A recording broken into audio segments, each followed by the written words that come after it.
চন্দন নামে এক পুরুষ এলো ভঞ্জন গ্রামে পোস্টম্যানের চাকরিতে।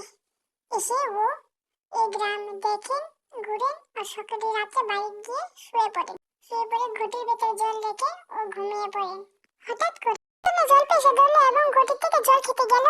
তারপর গিয়ে দেখলো ঘটির ভেতর জল নেই আর সে খুব রাগ হয়ে গেল। সে তারপর ভাবলো যে ও মা স্বপ্নতে এসে খেয়ে নিয়েছে জলটা।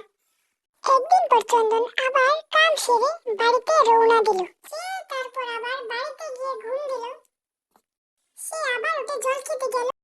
সে তারপর দেখে ঘটির ভেতর এখনো জল নেই, কিন্তু সে তো দিয়েছিল ঘটির ভেতর জল। তারপর ও চিন্তা করতে লাগলো, এই বাড়ির ভেতর তো কোনো কিছু তো আছে। সে সব কথা বলল অজয়দার কাছে। ও অজয় দা, হ্যাঁ বল চন্দন। আমাদের বাড়ির জানি কি হচ্ছে, আমি কিছু এখনো বুঝছি না। বাড়ির ভেতর ঘটির ভেতর জল রাখি রাত্রে, কিন্তু উঠে দেখি জল আর নেই ঘটির ভেতর। কি হচ্ছে কিছু বুঝতে পারছি না। ওইখানে তো তুই যেখানে থাকিস সেখানে তো রাইমা জেঠিমা থাকতো। ও তো কয়দিন আগে মারা গিয়েছিল।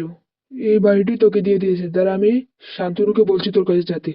আরে শান্তনু, রাইমা জেঠিমা যে মারা গিয়েছিল কয়দিন আগে, ওর ঘরটা ওই চন্দনকে দিয়ে দিয়েছে। ওই জলপেশার যে মারা গিয়েছিল।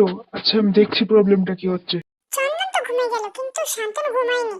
তারপর রাত 1টার সময় হঠাৎ করে ধুমা এসে পড়ল। এই ধুমা দেখে চন্দন উঠে গেল। তুমি কি রাইমা জেঠিমা? তুমি ঘটির জল কেন খাচ্ছ? আমাকে ঘটির জল দে।